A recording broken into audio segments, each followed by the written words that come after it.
entre estos, aquí todos estos, exterocepción, interocepción y propiocepción, son las aferencias que van a llegar a un punto de integración. ¿Mm? Entonces, bueno, continuando aquí con este punto, nada más quiero hacer parte de lo que ocurre a este nivel del músculo esquelético, ¿sale? Así que nos falta mucho, vamos a seguir viendo mucho más información. Ahorita seguimos en este primer apartado, este de acá. ¿Qué pasa aquí? Bueno, primero, Babinski. El reflejo de Babinski es cuando en la planta del pie, supongamos, esta es mi mano, ¿no? Pero supongamos que en mi planta del pie, si yo paso un lapicito por esa planta del pie, el reflejo de Babinski es que va a abrir como en abanico esos dedos, hace un movimiento muy particular. Y eso es cuando de inferior a superior, superomedial, hago un trazado por esa planta del pie, se puede hacer como un abanico. Aquí es importante identificar que no sea por cosquillas. No hay personas que le hacemos así, les da cosquillas y mueven la pierna. Hay que saber distinguir esas cosquillas del reflejo como tal. Entonces, pero el reflejo de Babinski se hace ese movimiento de inferior a superomedial por la planta y se hace un abanico. Eso si lo tiene una persona adulta está mal. ¿Por qué? Porque una persona, ¿en quienes se presenta? En alguien que tuvo un infarto. Supongamos que a alguien se le infartó toda esta zona, que está afectando la corteza motora. Entonces, ¿qué es lo que va a pasar? Que las motoneuronas superiores, pues ya no trabajan, se infartaron, se murieron. Entonces, ¿qué nos queda? Las motoneuronas inferiores.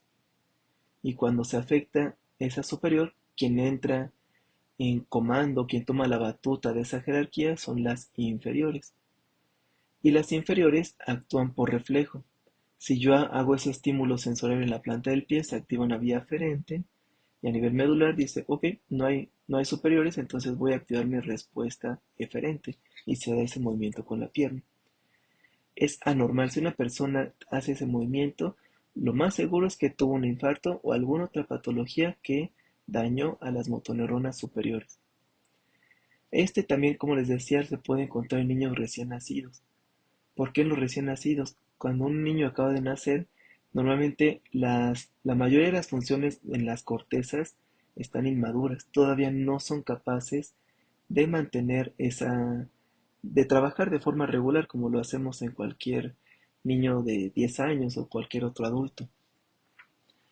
Así que este punto ahí es súper importante también a considerarlo. El niño recién nacido, este sistema está inmaduro, entonces las motoneuronas inferiores van a decir, no, pues aquí yo mando, me estimulan, pues yo voy a tener una respuesta. ¿Qué pasa cuando maduran las superiores? Van a decir, oye, no, espérate, si te hacen así el estímulo en la planta del pie, ya no quiero que te muevas. Entonces, si te estimulan otra vez, no vas a hacer el movimiento. Es como el reflejo de la aprensión. Tenemos una clase de neurodesarrollo motor, donde hablaremos un poquito más de esto. Pero cualquier recién nacido que esté sano, que le ponemos el dedito en la mano, automáticamente lo cierra. Reflejo de prensión palmar. En algún momento, conforme va creciendo, si a un niño de 10 años le hacemos eso, si cierra la mano es porque lo hizo de forma voluntaria. Ahí, ¿por qué se pierden esos reflejos? Pues la motoneurona superior se termina de desarrollar y puede decir, a ver, no, si me ponen algo en la mano, no necesariamente, si yo decido que no quiero, ya no lo voy a hacer. Entonces pierden esa autoridad o jerarquía las inferiores y empieza a tomar esa jerarquía y autoridad las superiores. Y las superiores, como vimos, se coordinan por el pensamiento de esta persona. Ya la persona decidirá si quiere o no contraer esa mano para generar estos movimientos. Muy bien. Entonces, esto es lo que teníamos contemplado para esta primera sesión. Pues sí me fui aquí muy rápido, luego pongo algunos otros ejemplos. Que de todas formas para la segunda sesión tengo contemplado que hablemos de los movimientos oculares y que hablemos un poquito sobre los músculos motores, pero pares craneales motores del cráneo. Por ahí también tienen ustedes la... Nada más antes de que haya alguna otra, no quiero que haya algún tipo de confusión porque ahorita estuvimos hablando de receptores de acetilcolina. Decíamos que la acetilcolina es un neurotransmisor. Ese neurotransmisor que usualmente en farmacología lo llevamos a estudiar mucho como un ligando, y todos los ligandos se tienen que unir a un receptor. ¿Y cómo se llaman los receptores de la acetilcolina? Pues está muy fácil, son receptores de acetilcolina. Ujú. Ahora, los receptores de acetilcolina hay de varios tipos.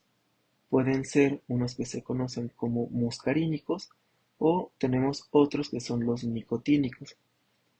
Los muscarínicos van a ser receptores metabotrópicos o también conocidos como los receptores acoplados a proteínas G.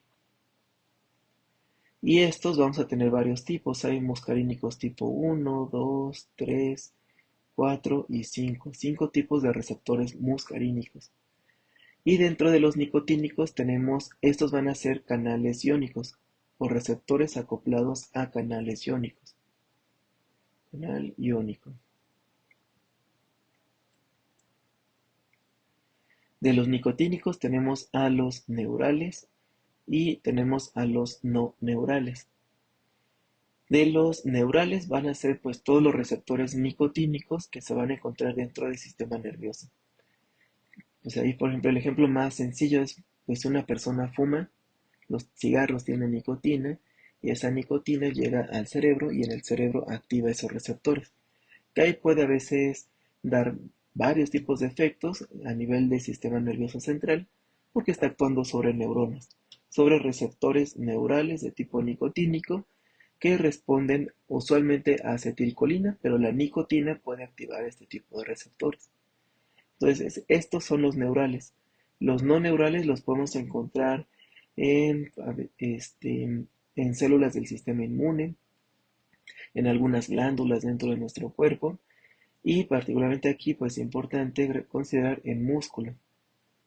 Por eso lo menciono ahorita, porque es los receptores de acetilcolina de tipo nicotínicos, que son canales iónicos, estos que permiten la entrada de sodio, son los que encontramos en todos los músculos. En esa placa neuromuscular entre la motoneurona inferior con los músculos, ahí ese va a ser el tipo de receptor encargado de esta respuesta.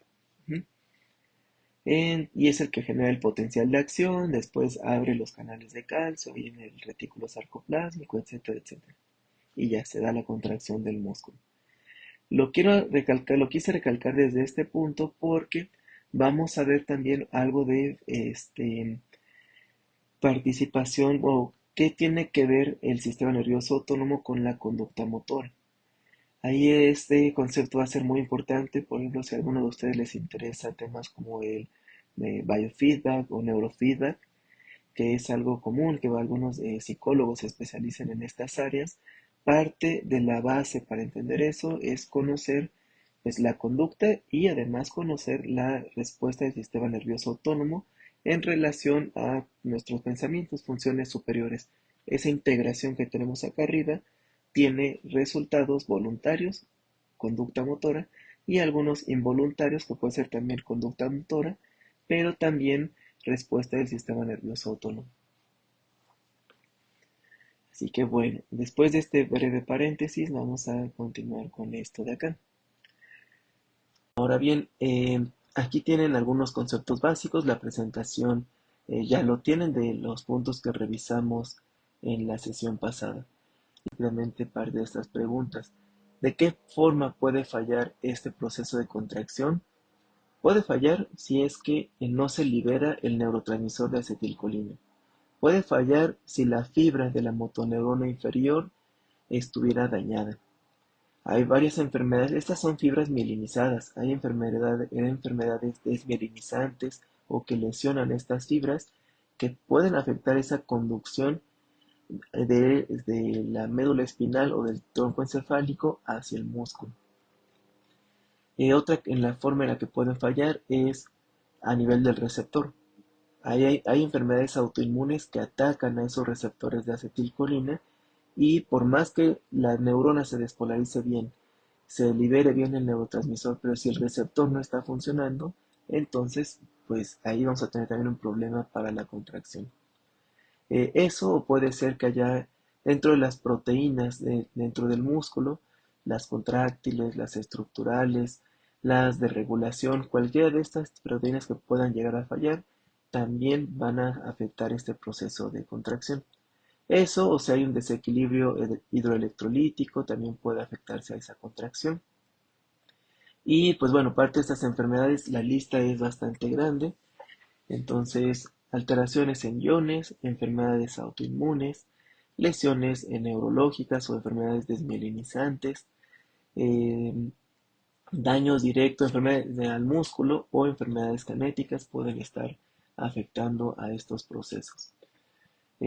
¿Cuál es la importancia de conocer estos procesos? Pues si conocemos las enfermedades, pues sabemos cómo diagnosticarlas, podemos tener una sospecha diagnóstica y pues si estamos tratando a una persona, aunque no nos corresponde, si a mí me llega alguien con una enfermedad autoinmune que está afectando a la contracción y yo estoy tratando a alguien por diabetes o por un tema de salud mental, sí nos ayuda mucho a entender la fisiopatología de la enfermedad que está padeciendo la persona. Entonces, bueno, esto de forma muy general es para responder estos tres puntos. El Vamos a, de todas formas, a tomar unos minutitos en las próximas clases para hacer hincapié en alguno de estos puntos. Ahora, ¿cuál es el siguiente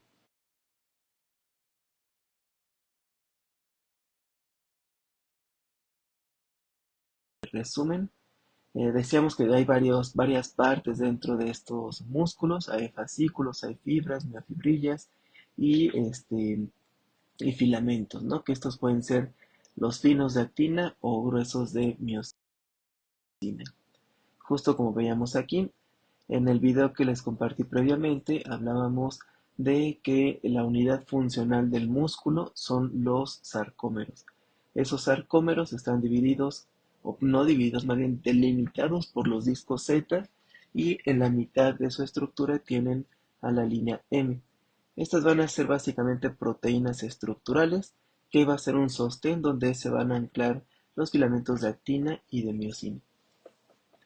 Y estos espacios, pues cuando se da el proceso de contracción, van a disminuir este, esta distancia. Y bueno, es una microscópica, pero la suma de miles y millones de estos sarcómeros, pues nos permite los movimientos macroscópicos que vemos día con día, ¿no?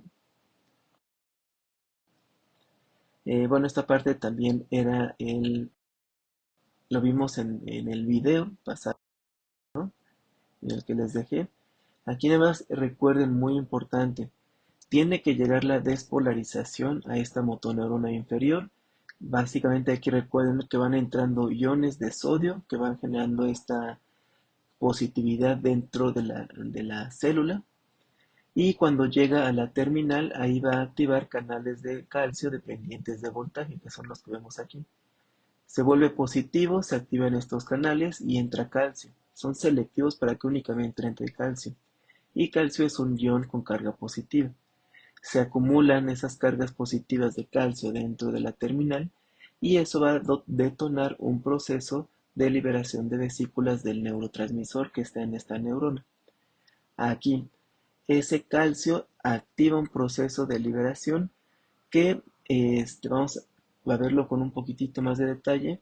El, Cuando se acumula este calcio como el que vemos aquí, este activa varios mecanismos que hace que esas vesículas se fusionen con esta membranita de la que vemos acá. Y esa fusión ya permite su liberación. Aquí particularmente hay una serie de proteínas, pero unas muy importantes son las que se llaman proteínas SNARE. A estas es a donde se tiene que unir esta vesícula y es como si fuera un tipo de Lego. La vesícula tiene que acercarse a esa proteína, se conectan que va a estar sobre la membrana y cuando se da ese proceso, finalmente se fusiona. Y cuando se fusiona con esta membrana de la célula, pues todo el contenido de los neurotransmisores que estén empaquetados se van a liberar. Entonces ahí se libera la acetilcolina, se une a sus receptores de acetilcolina Y una vez que se une a sus receptores, que son receptores acoplados a canales iónicos, lo que hace es abrir una compuerta.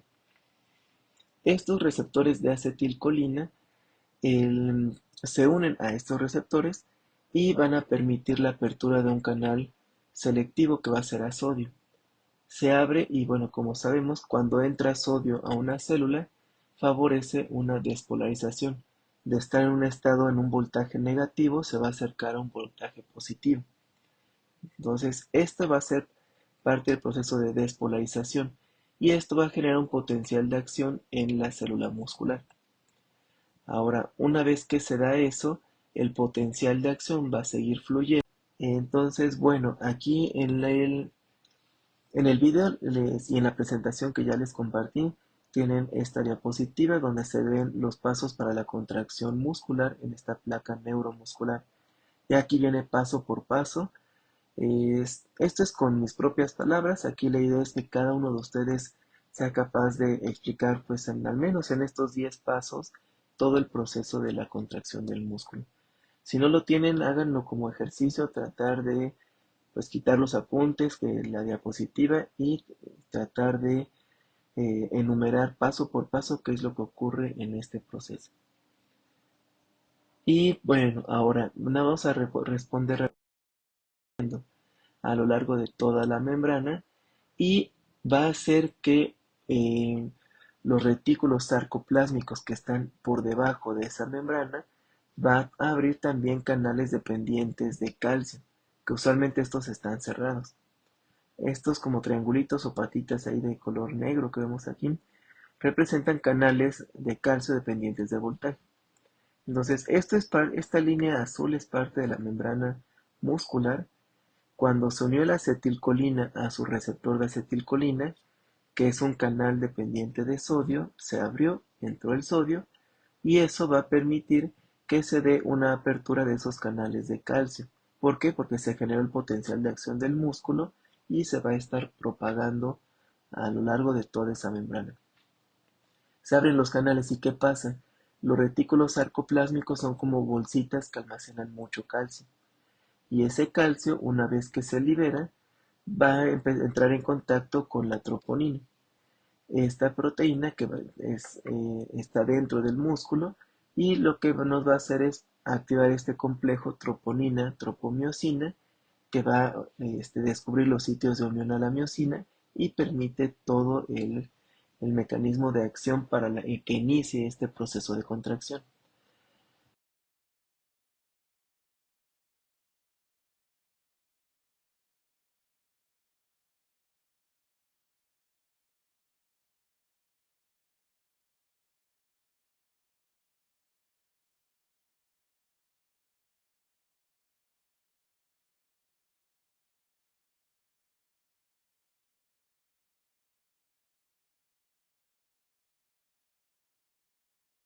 Punto que quería comentar con ustedes.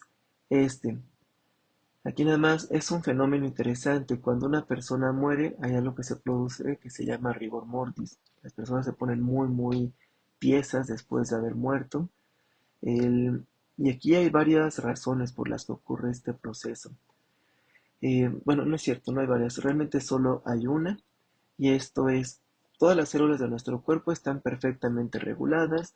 Hay un proceso de homeostasis y cuando alguien muere, pues nuestras células requieren oxígeno. Morimos y ese oxígeno ya no llega a nuestras células. No hay circulación y no hay ventilación. ¿Qué pasa? Esos retículos sarcoplásmicos que están almacenando el calcio están funcionando muy bien gracias a que la célula sigue viva, que sigue recibiendo nutrientes y oxígeno. Y esto pues va a permitir que la célula pues se mantenga perfectamente bien regulada.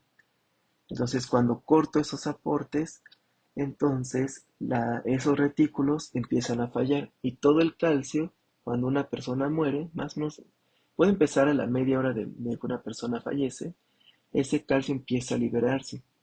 ¿Y qué es lo que vimos que pasaba cuando salía el calcio? Se activan estos complejos troponina, tropomiosina, se exponen los sitios de unión para que sea esa conexión entre miosina y actina y se da la contracción. Ahora, si recuerdan en el video vimos que se necesita ATP o adenosín trifosfato para poder separar esa o regresar la forma de esa actina a su forma original. Para que tengamos nosotros una producción adecuada de ATP, nosotros necesitamos tener oxígeno. Tenemos ahí metabolismo aeróbico, requiere de oxígeno, entonces si una persona ya está muerta, esto ya no funciona. Entonces, ahí ya no hay una forma de regular esos canales de calcio, no hay forma de regresar las cabezas de actina y por eso se genera ese rigor mortis que es tan característico de una persona que fallece. Entonces, ese era un punto. Si hay alguna duda, de todas formas lo checamos en esta próxima sesión. Y lo de los calambres, eh, pues hay toda esta idea, ¿no? De que alguien tiene calambre y luego plátano. Sí es algo aquí también que me gusta recalcar porque es algo como súper popular, ¿no? Que todo el mundo lo asocia. Ah, se te acalambró, te falta potasio. Y no, realmente hay varias situaciones por las que una persona puede tener un calambre. Uno puede ser deshidratación. Ahí sí hace mucho calor o alguien está sudando mucho por el ejercicio. Esa deshidratación puede causar calambres. Un desequilibrio electrolítico, pues, o sea, sí, aquí todos los iones, puede ser potasio, calcio, sodio, magnesio, todos estos pueden causar calambres, pero potasio no es el más común. De hecho, aquí que también quiero recalcar que el potasio es uno de los electrolitos mejor regulados en la sangre. Normalmente, con que nosotros alteremos la concentración en miliequivalentes de potasio en la sangre, por muy poquito que sea, eso nos puede generar arritmias. Si alguien realmente tuviera alteraciones en el potasio, es más factible que tenga una arritmia que tenga un calambre. Entonces, ahí esa causa sí puede ser el potasio, pero no es lo más común. Y si realmente es el potasio, hay problemas a nivel cardíaco. Se afecta pues el músculo del corazón, sigue siendo un músculo cardíaco, pero es músculo y tiene un sistema de conducción. Ese sistema de conducción necesita un equilibrio muy preciso de las concentraciones de potasio para que funcione de forma adecuada. Entonces, no, usualmente no, el potasio lo tenemos por mucho ejercicio que hagamos y somos personas sanas. Los niveles de potasio en la sangre casi siempre se mantienen sumamente estables. Otro puede ser por fatiga muscular.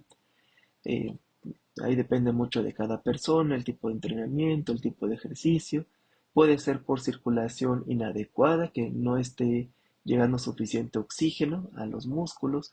Puede ser por una compresión de un nervio. A veces esas compresiones de nervios pueden generar lo que se conoce como parestesias o pueden dar esta sensación como de un calambre.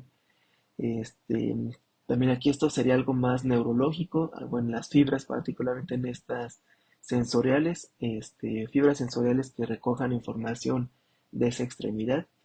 O pueden ser algunas otras condiciones médicas, algunos medicamentos, deficiencias por algunos nutrimentos. Entonces, pues ahí sí depende de cuál es la causa. Si nosotros conocemos cuáles son las posibles causas, es más fácil identificarlo. Si yo veo que alguien ya corrió un maratón y no ha tomado nada de agua, pues lo más seguro es que sea un calambre por deshidratación o por fatiga, si es que no entrenó de forma correcta, o si es alguien que sudó muchísimo, a lo mejor fue deficiencia de sodio, o es alguien que trae ahí problemas de circulación, o vemos que se le trombosó una extremidad, o no sé, hay algunos otros problemas, ¿no?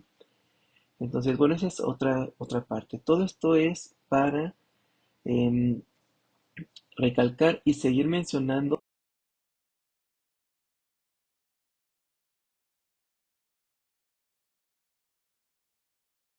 Realmente debería de colocarlo las personas bueno, especialistas que hayan estudiado dermatología o cirugía plástica.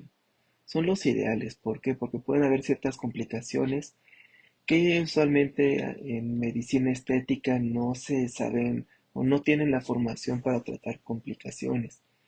Y pues realmente la cantidad de estudio, años de estudio de alguien que hace medicina estética con alguien que hace dermatología o cirugía plástica, pues es una diferencia abismal, ¿no?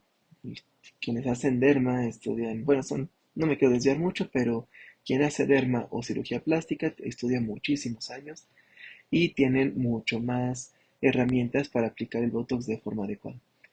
Pero bueno, aquí el Botox pues tiene muchas funciones, se puede utilizar en oftalmo, en uro, en derma, en cirugía plástica. Estas van a ser para fines más que nada cosméticos, con fines estéticos. Ahora, básicamente, ¿qué es lo que hace el Botox? Evitar que si yo lo inyecto en zonas donde hay, pues tengo arrugas o zonas de expresión facial, evita que se dé la contracción de ese músculo. Entonces, si yo hago este movimiento con la frente, entonces me pueden salir arrugas en la frente. Entonces, si yo inyecto Botox en esa zona, ya no puedo contraer los músculos y voy a tener una alteración en mi expresión facial. Ahí también, por eso es también parte importante que lo ponga alguien que sepa hacerlo, porque de pronto luego le inyectan a una persona Botox, le ponen demasiado y hasta da miedo, ¿no? Son personas que pues como que no tienen expresión y pues dicen estoy feliz o estoy triste y parece que están exactamente igual, ¿no? Entonces sí tiene su chiste y esto a nivel neuropsicológico es sumamente interesante porque particularmente en esas personas que se les colocan cantidades muy grandes de Botox que van a estar afectando completamente a la expresión facial.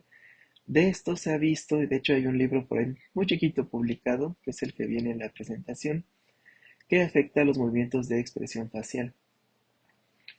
¿Esto por qué es? Y bueno, más aquí tengan en cuenta, primera pregunta, ¿qué relación tienen los movimientos de expresión con las emociones? De forma muy concreta, hay una retroalimentación. Retroalimentación positiva. ¿Qué quiere decir? Si yo estoy muy contento, muy feliz, hago una sonrisa y cada quien, todos tenemos diferentes formas de expresarnos, pero en general, si alguien está muy feliz, usualmente esperamos expresiones faciales que se asocien a una sonrisa, algunos movimientos muy particulares en ojos, en el ceño, cejas, en pómulos. Es muy característico, no es fácil. Si ponemos diferentes caras con diferentes emociones, es fácil poder identificar cuál es la que está feliz, cuál está enojado, cuál triste, ¿no? Ahora, cada que yo sonrío, normalmente si yo sonrío es porque es una respuesta a la emoción que yo estoy sintiendo. Pero aquí está interesante porque cada que yo sonrío, tenemos un sistema sensorial de propiocepción. Cuando yo sonrío, ese sistema de propiocepción retroalimenta a la emoción que está acá arriba. Entonces, si yo estoy feliz y yo sonrío, eso retroalimenta mi sistema límbico y es más fácil que se exprese ese sentimiento de felicidad o de alegría. Nos sirve para nosotros mismos, pero se sabe que hay varios estudios por ahí que lo han propuesto y hay estas teorías que evolutivamente desarrollamos esto para poder socializar mejor. El hecho que hayamos tenido tanto éxito como especie pues sí, en gran parte al neurodesarrollo que tenemos, que evolucionó más que otros animales, pero también en gran parte a nuestra gran capacidad de socializar e interactuar con otros de nuestra misma especie. Y gran parte de eso, pues uno fue el lenguaje definitivamente, pero el otro es las expresiones, expresión de emociones a nivel facial. Eso porque finalmente en algún momento el lenguaje no fue de un día para otro, no fue todo un desarrollo y evolución que permitió que se fueran desarrollando las lenguas.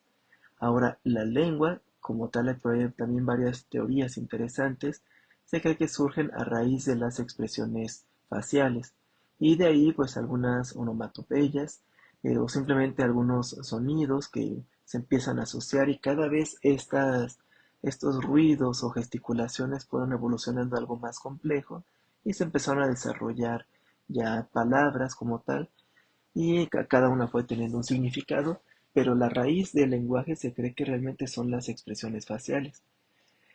Por lo tanto, si alguien con mucho Botox estamos afectando su forma o su contracción de movimientos faciales, uno sí puede afectar a las emociones que está percibiendo esa persona, y además la forma en la que va a interactuar con los demás también va a ser más complicada.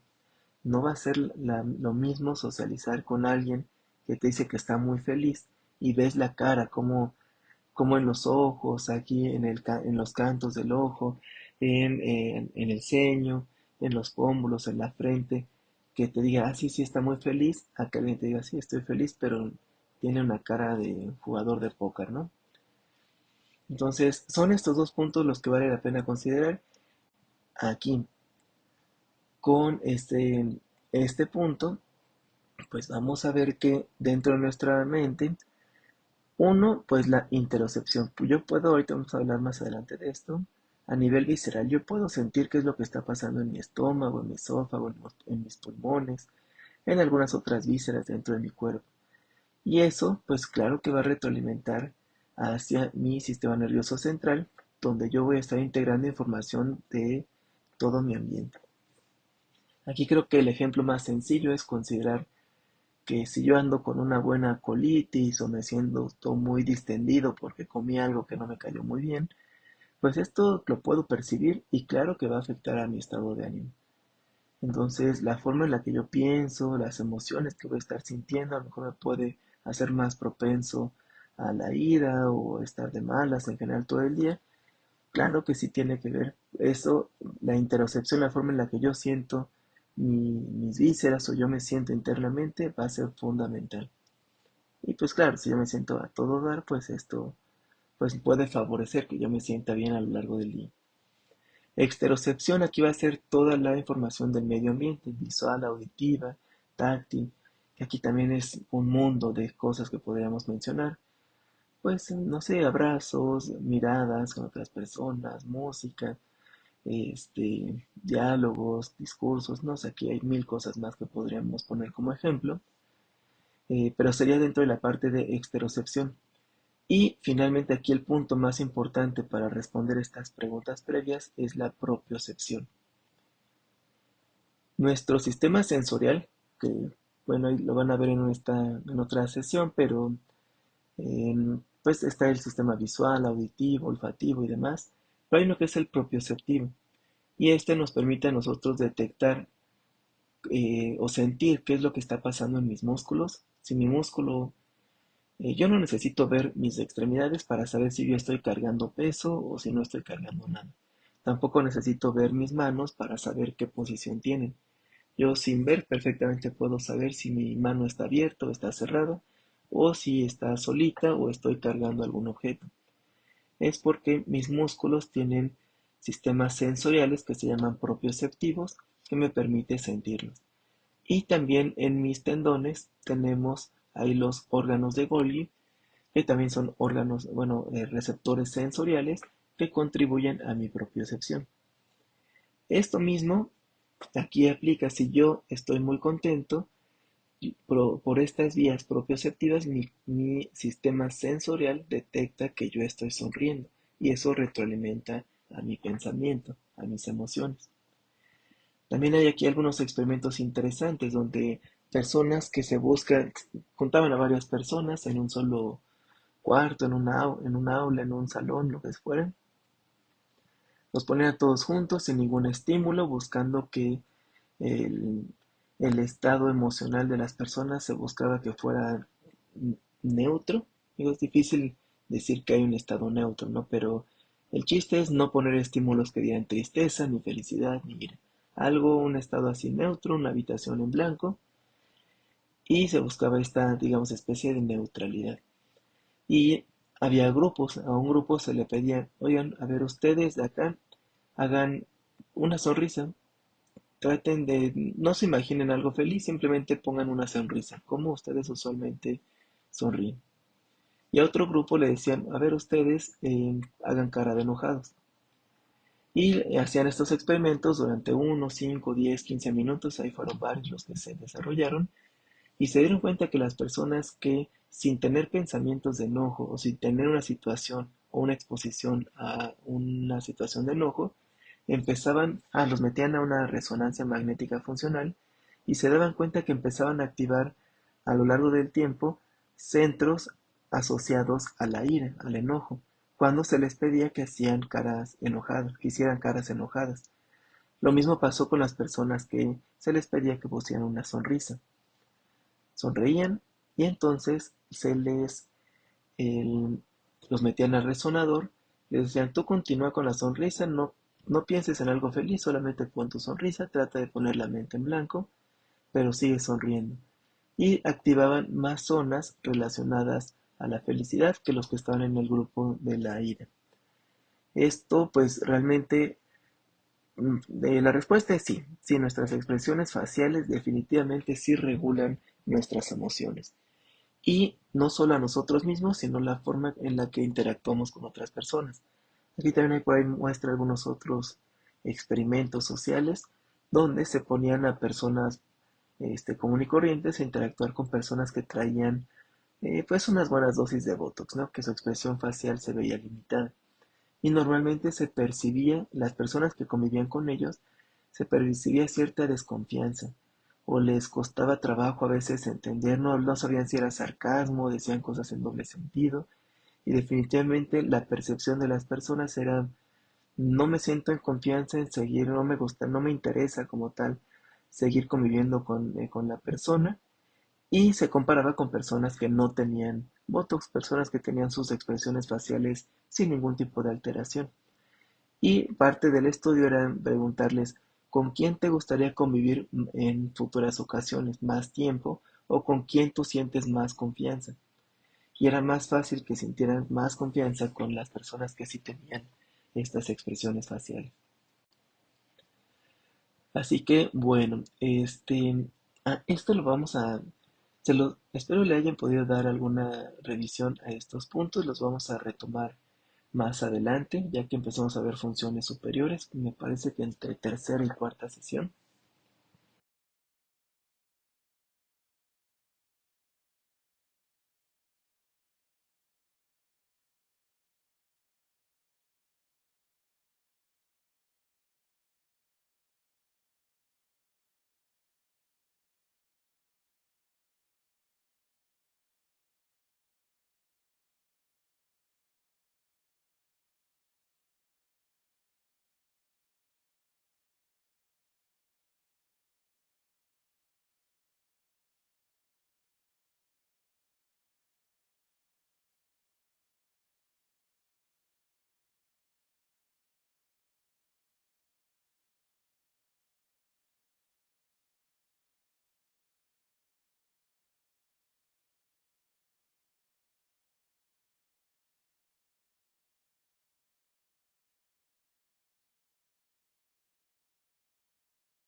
Así que bueno,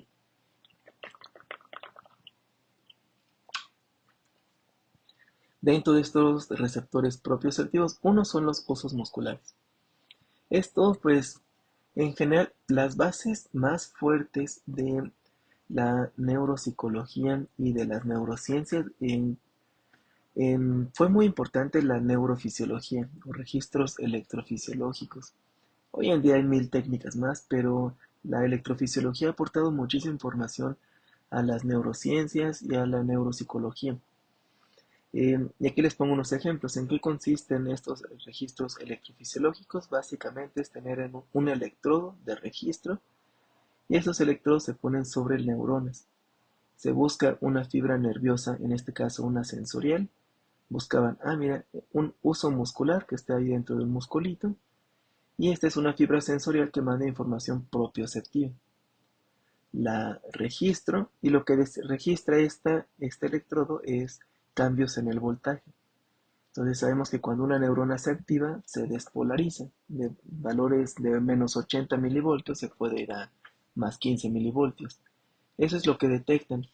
Y de ahí se hacen mil experimentos con nervios en el trigémino, en vías del sistema nervioso autónomo, en fibras sensoriales, en la corteza cerebral. O sea, se pueden hacer ahí la cantidad de estudios y esto lo vamos a ver en la última parte también del curso para plantear estos proyectos de investigación. No los van a desarrollar, solo es el planteamiento de estos proyectos, pero aquí básicamente, ¿qué fue lo que hicieron las personas que estudiaban los usos musculares? Tenían fibritas, eran estudios in vitro, y se ponían a estirar esas fibras musculares, aplicaban una carga. Entonces aquí vemos, se estiraba el músculo cuando se aplica la carga, y lo que detectaron cuando registraban esa fibra nerviosa es que no, estaba en reposo esta neuronita, y en cuanto se aplicó la carga se generaron potenciales de acción. Es decir, esa fibra sensorial aferente que viene de los usos musculares se activó cuando se aplicó una carga y se estiró el músculo. Esta fue una, la otra son con los órganos tendinosos de Golgi. Vamos, aquí es básicamente la misma idea, pero en vez de dentro del músculo, dentro de los tendones. Y así también se hicieron estudios con receptores articulares, básicamente fue la misma idea.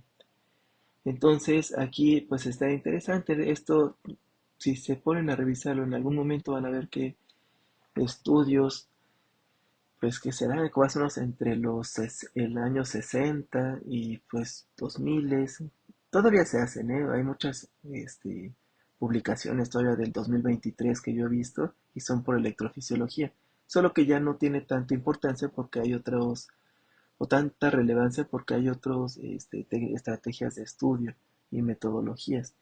Pero durante estas épocas 60, 2000, fue sumamente común que cualquiera que estudiara sistema nervioso utilizara este tipo de metodología. Y bueno, este es un panorama global de cómo funciona el sistema sensorial. Tienen todo un módulo donde van a hablar de sistema sensorial con algún otro profesor. Aquí nada más recuerden que todas esas fibras periféricas que tenemos en nuestro cuerpo, pues normalmente son propioceptivas, son de tacto, son de dolor o de temperatura. Y estas van siempre de la periferia hacia el centro. O sea, van a ser siempre aferencias. Periferia al centro.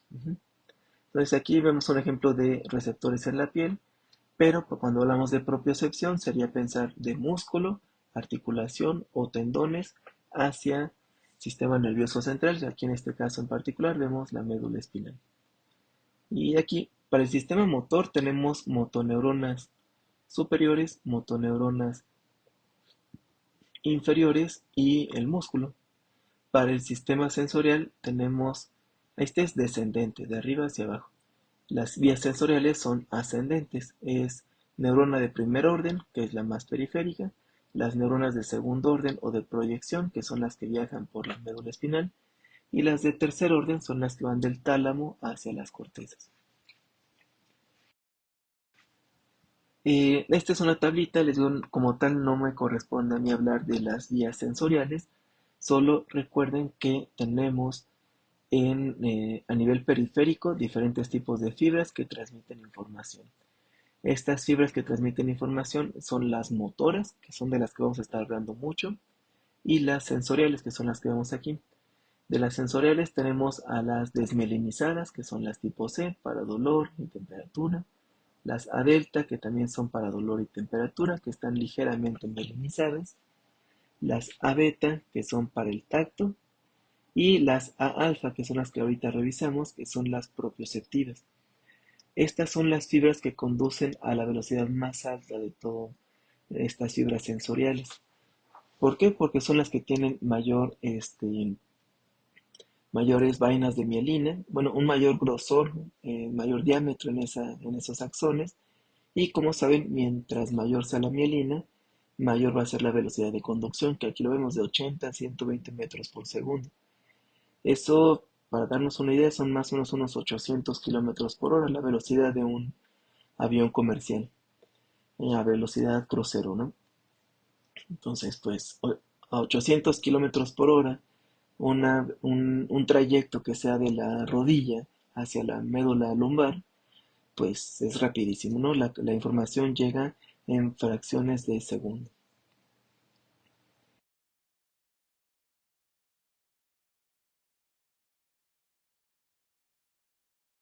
Parte para entender esta relación músculo con motoneuronas inferiores. Ahora, parte de lo que sí alcanzamos a ver la vez pasada fue esta relación dentro de la médula espinal. Y bueno, si no me equivoco, sí alcanzamos a ver esta. Y bueno, todo eso fue con la primera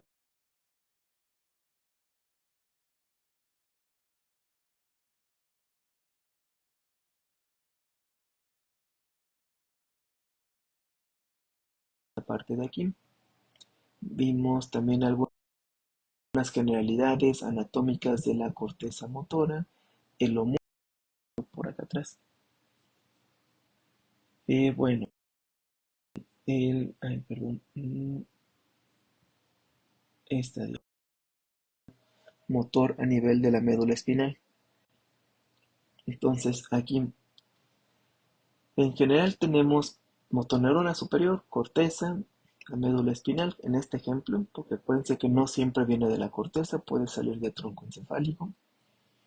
Y de aquí de la médula espinal salen las motoneuronas, que van hacia las fibras musculares.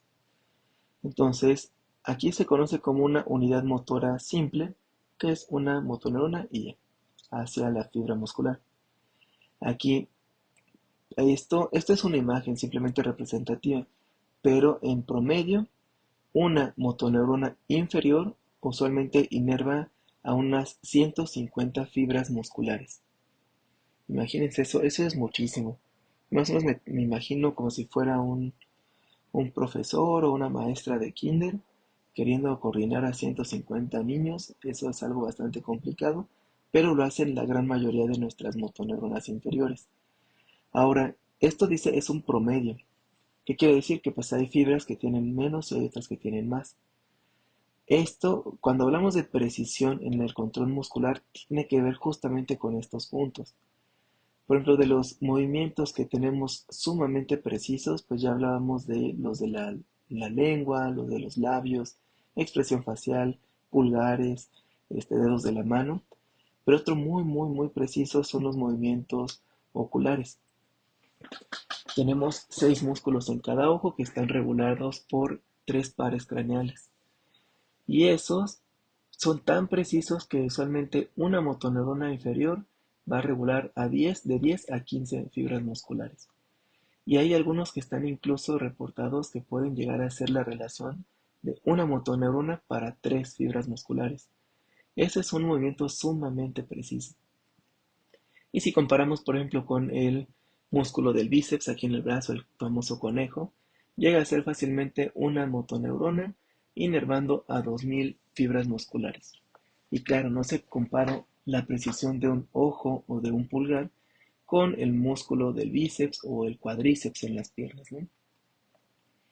Entonces, hay una proporción directamente en relación a la cantidad de fibras musculares que están inervadas por una sola motoneurona. Y aquí, claro, mientras, mientras menos sea esta relación, es decir, en los músculos de los ojos, esos que son tan precisos, pues tengo un montón de motoneuronas que están regulándolos. Si yo tengo muchas motoneuronas aquí, eso se va a ver representado en la corteza motora, acá arriba. O sea, a mayor cantidad de motoneuronas inferiores, mayor va a ser el espacio necesario en la corteza motora, representado ahí en el homúnculo de Penfield. Y pues justamente es lo que habíamos visto aquí. Entonces, hay dos tipos de motoneurona de las que hemos hablado en todo este momento. Son las motoneuronas alfa, que llegan directamente hacia el músculo estriado. Pero tenemos a las gamma que llegan a usos musculares. Esas motoneuronas gamma nos ayudan mucho a sensar el qué es lo que está pasando con los músculos. Es decir, porque no es lo mismo contraer un brazo en flexión solo con mi brazo a hacer la contracción cargando 5 kilos de peso. Esas motoneuronas gamma, que son motoras, pero que están en los usos musculares, que son un sistema sensitivo, realmente nos permite esa interacción entre lo motor y lo sensorial para poder ayudar a coordinar la función de las alfa y así yo tener una idea de qué tanta fuerza le tengo que imprimir a cada tipo de movimiento. Incluso desde la masticación, ¿no? No es lo mismo masticar, no sé, no sé, pues no sé, algo muy suave que será una migaja de algún bolillo que está así muy suavecito, a, no sé, un pedazo de carne que está un poco dura, o no sé, no sé, cualquier cosa que se les ocurre, una manzana, pues bueno, ahí incluso con esas cosas necesitamos detectar un sistema sensorial que nos diga qué tanta fuerza tengo que imprimir. Y aquí con las motoneuronas también es importante considerar que las unidades motoras hay unas que son resistentes y otras que son fatigables. Las resistentes son las que pueden estar trabajando por periodos muy largos sin tener una fatiga, pero esas usualmente son, pues son un poquito más lentas. Y las fatigables, pues como dice el nombre, se cansan mucho más rápido, pero nos da la capacidad de hacer movimientos mucho más rápidos y usualmente son en músculos mucho más fuertes. Ejemplo, unidades motoras resistentes, por ejemplo, que serían pues, músculos de la boca. Puedo estar hable y hable y hable y hable por muchísimo tiempo y estas unidades motoras son resistentes, no se me cansan. O músculos de sostén postural. Igual puedo estar sentado parado con la cabeza erguida por varias horas y no me canso. Esas unidades motoras están activas y pues sí, hay veces que nos echamos todo el día, no nos paramos a las 5 o 6 de la mañana hasta medianoche, 2 3 de la mañana y pues estamos erguidos y esas, a menos que estemos muy estresados, pues igual y se siente un poco de tensión, ¿no? Pero en general el músculo como tal no se cansa. A diferencia de las unidades motoras rápidas. Pensemos, no sé, en el tríceps o en el bíceps, aquí en el conejo, ¿no? Ese músculo es muy fuerte, puede hacer movimientos muy rápidos, pero se nos fatiga rápido. Simplemente, o sea, nada más basta con, si yo quisiera estar cargando mi taza de café durante una hora seguida, manteniendo esa contracción, yo creo que en menos de 15 minutos yo ya estoy sintiendo una fatiga por tener mi mano sosteniendo mi taza de café por 20 minutos, ¿no? Entonces, bueno, a eso se refiere este punto. Y aquí les puse algunos otros ejemplos de esta relación numérica. Por ejemplo, gastrocnemius, el famoso chamorro. Ahí una motoneurona inferior suele inervar unas 2000 fibras musculares. En los cuádriceps puede ser incluso, o en glúteos, que son músculos muy fuertes, puede ser relación de 1 a 3000. Y de los más precisos se encuentran en los músculos oculares, que puede ser, se han descrito incluso una motoneurona para 3 fibras musculares. Eso es una precisión sumamente alta. Entonces, bueno, esos son los puntos clave, nada más.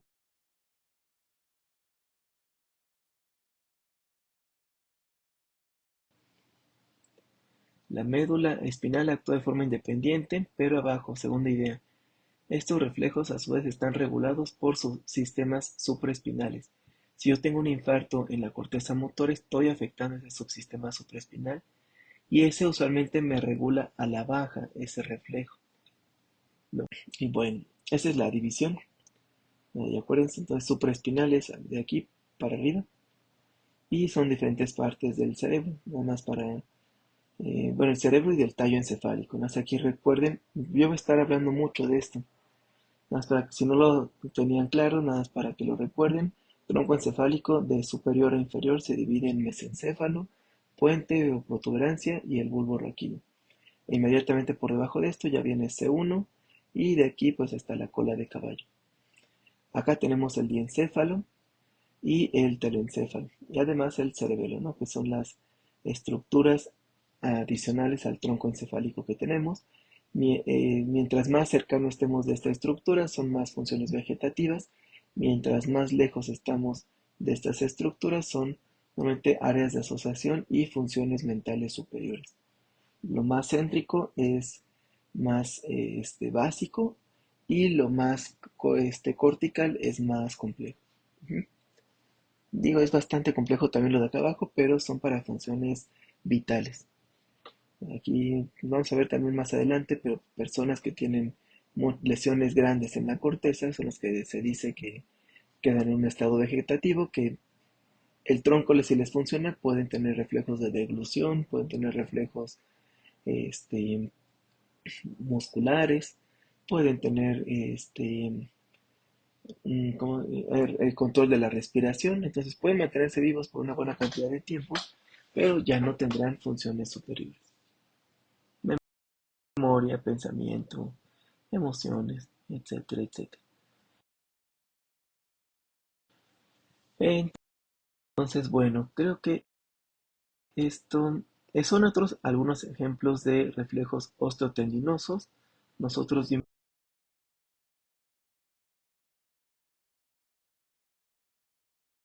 esta parte. Pónganle ahí también los neurotransmisores. ¿Se acuerdan que hablamos de que aquí habían tres importantes: glutamato, GABA y acetilcolina?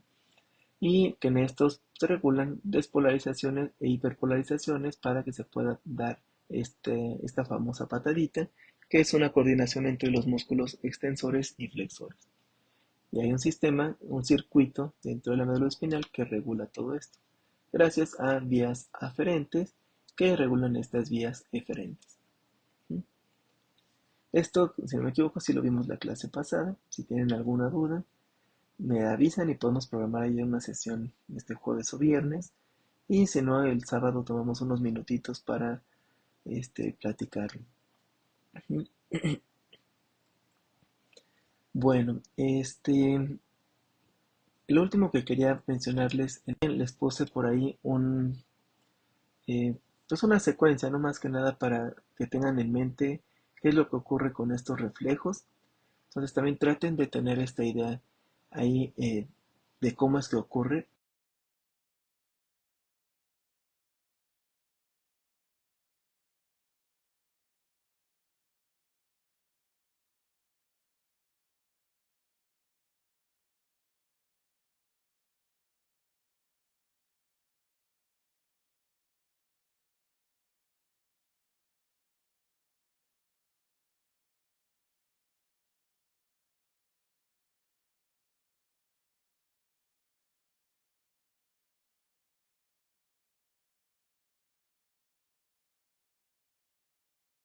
Lo que quiere decir es que entonces aquí los voy a encontrar aumentados.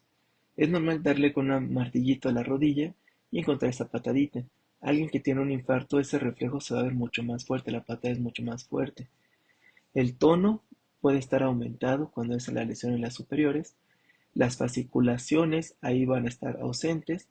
¿Qué es esto de fasciculaciones? Que se empiezan a dar con pequeñas contracciones en el músculo. Son contracciones que no son capaces de mover la extremidad, pero sí se está como que brincando el musculito. Y otro aquí también súper importante, no sé si lo han escuchado, el Babinski, este reflejo.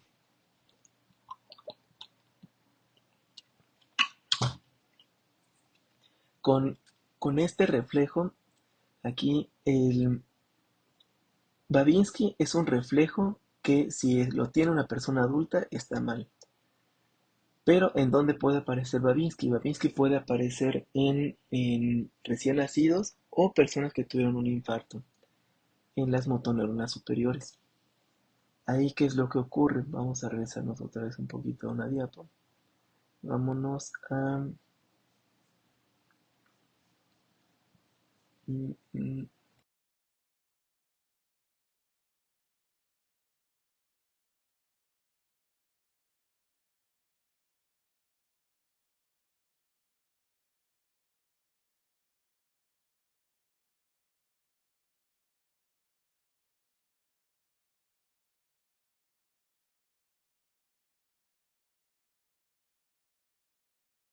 presentación tienen estas diapositivas.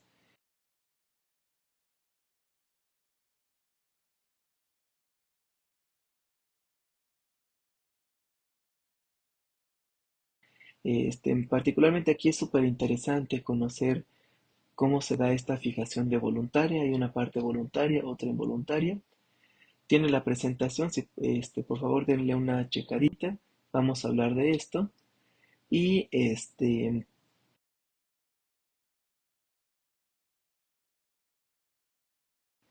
Y bueno, posteriormente empezaremos a hablar ya sobre ganglios basales y cerebelo y funciones corticales superiores. ¿De acuerdo? Entonces, pues sería todo por hoy. Cualquier duda o algún otro tema, me escriben por favor. Pues puede ser, ya utilizamos el grupo de WhatsApp. Normalmente es cuando estoy libre, ya es en las noches. En el día se me hace un poco difícil contestar luego los mensajes, estar ahí al pendiente, pero siempre por las noches procuraré contestar sus mensajes. Si tienen alguna duda sobre estos puntos, lo podemos ver el jueves en la noche. Si no, el sábado ya en la sesión tomamos estos minutitos para aclarar dudas. Entonces, bueno, pues sería todo por esta sesión de hoy. Pues que estén muy bien todos y todas. Nos vemos el sábado. Sería presencial. Que estén bien. Hasta luego.